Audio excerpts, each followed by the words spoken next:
अब देखो जिंदगी भी दो तरह की होती है। एक होती है पेरेंट्स ने कामकाज करके छोड़ दिया, बुरी बात नहीं है, अच्छी बात है। लकी होते हैं जिनके पेरेंट्स ने अच्छा बैकग्राउंड तैयार किया।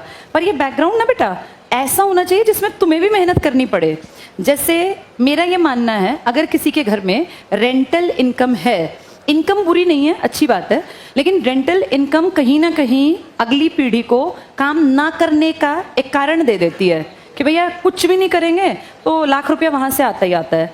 इसीलिए ये इंसानी फितरत है, जब तक उसको ये ना दिखाई देना कि मेरे ऊपर काम का बोझ आएगा, तब तक वो मेहनत करना नहीं चाहता। इंसान ना बहुत आराम का जीवन जीना चाहता है, बहुत आराम का, पर जब उसको दिखता है ना कि रोजी रोटी नहीं है मेरे पास, तब वो उठ के बाहर निकलता है, काम करता है। लाइफ एक बार मिली है बेटा।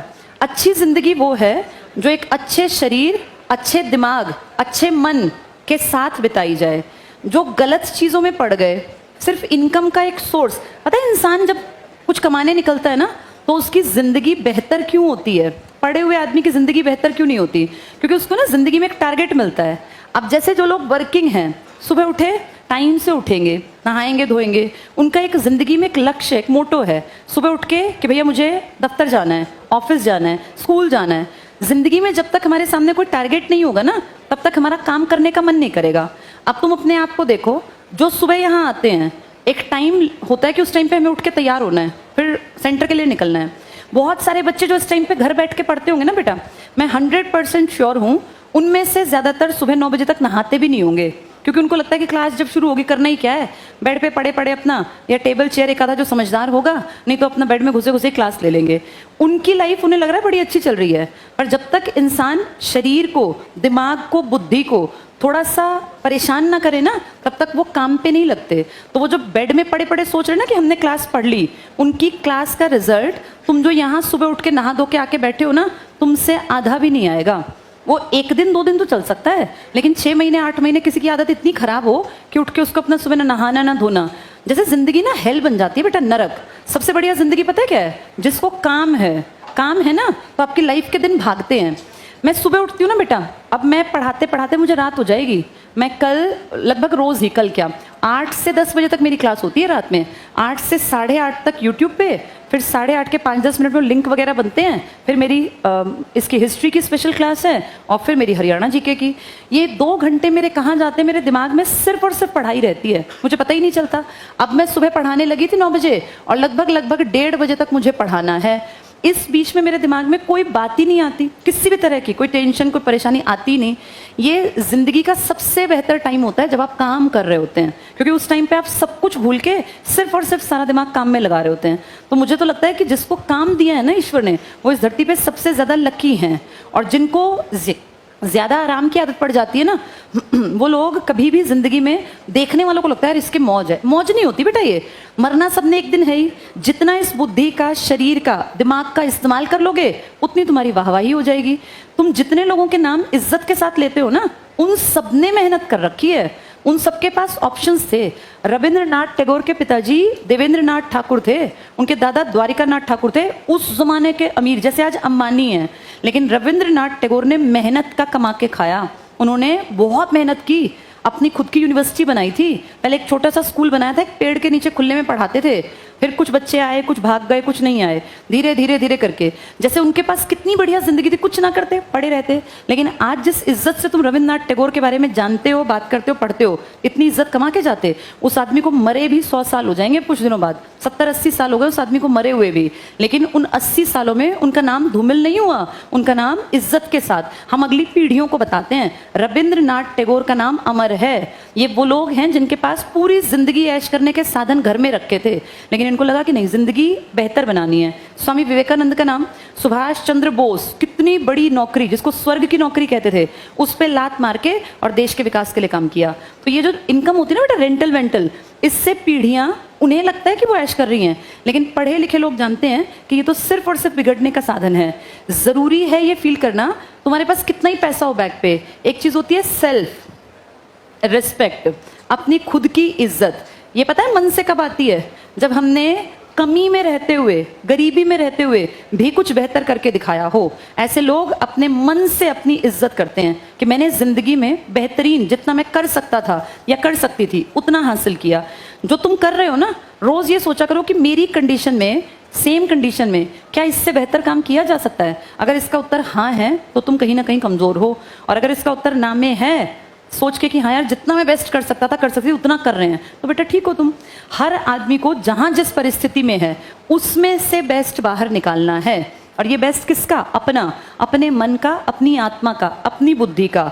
अब इस क्लास में मैं 1 घंटा रोज पढ़ाती हूँ, ये सब बातें बहुत ज्यादा काम की हैं। तुम इतने सारे लोग बैठे हो, ये पूरा हॉल भरा है, तुम में से कुछ लोग इस 1 घंटे में बहुत कुछ सीख जाते हैं। मेंटल लेवल का एक उन्होंने विकास कर लिया। वो कहीं पे बैठ के बात करेंगे तो 10 लोग सुनेंगे उनकी बात, उन्हें पता होगा कि एमपी क्या काम करता है, एमएलए क्या होते हैं, राष्ट्रपति क्या होता है, पावर्स क्या क्या है। वहीं तुम में से जो भी ये लड़का 18 साल वाला है, ऐसे कई होंगे जो पबजी खेल रहा था, इसने ये 1 घंटा नहीं, इसने आगे तक की लाइफ में बोलने लायक नॉलेज इकट्ठी नहीं की।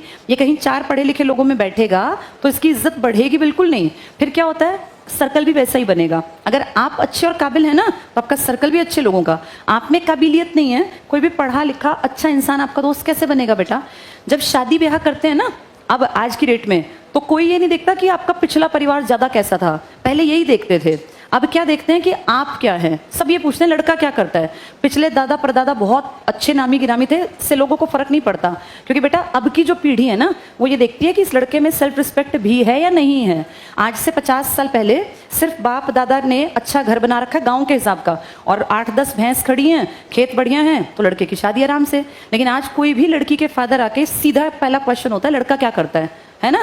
जो ये बायोडाटा भी मंगवाते हैं, ये लड़के की सैलरी देखते हैं बेटा। ये जीवन की सच्चाई है, इसको मानो चाहे मत मानो, कुछ दिन बाद मानने लग जाओगे। ये जिसमें नहीं है ना, जो अपनी खुद की कमाई करके नहीं खा सकता, वो आगे जिंदगी में बहुत लंबा ठीक चलेगा नहीं। जो पिताजी की इनकम पे बैठा रहेगा, पिताजी की इनकम को एक साधन की तरह इस्तेमाल करना है, जिंदगी का लक्ष्य नहीं है कि पिताजी के बैग के पैसे को हम इस्तेमाल करके जिंदगी काटेंगे। अच्छी जिंदगी उसकी होगी जो कमाएगा और खर्च करेगा, क्योंकि इज्जत भी उसी की होगी।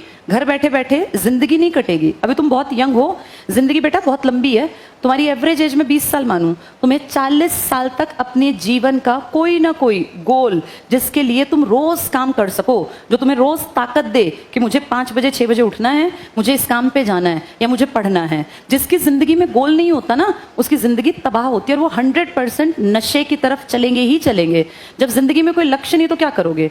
तो ब्लेस्ड हैं वो लोग जिनकी जिंदगी का कोई लक्ष्य है। और तुम्हारा इस टाइम होना चाहिए कि ज्यादा से ज्यादा समय पढ़ ले।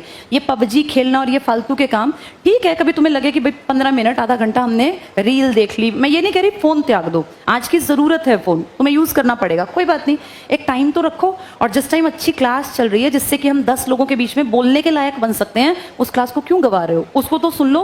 कोई तुमसे कभी, ये तो जिंदगी भर काम आएगा ना, एमपी एमएलए नहीं आएगा।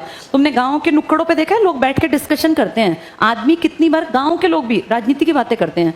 तो जिस पीढ़ी में तुम हो, तुम जिससे बातचीत करोगे ना, पॉलिटिक्स, इकोनॉमिक्स, धरती पे क्या हो रहा है, देशों में क्या हो रहा है, अगर तुम्हें ये नहीं अकल है तो तुम आउटडेटेड कहलाओगे। ये बेसिक चीजें हैं, हर पढ़े लिखे को पता हो।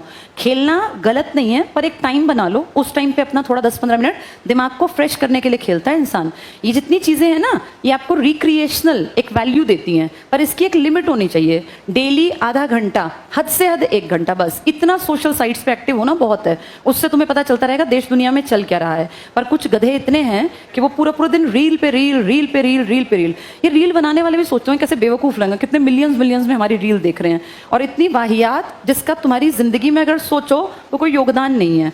जो रील बना रहा है वो तो जो भी होगा सो होगा, उसकी तो कमाई हो रही है, लेकिन बेटा उसको, जो बेकार फालतू की रील है, इनको देख के तुम उनके व्यूज बढ़ा रहे हो, उनकी तो कमाई है, तुम्हारा क्या है? तुम्हारी सबसे कीमती चीज खा जाते हैं ये समय, ये लौट के नहीं आना।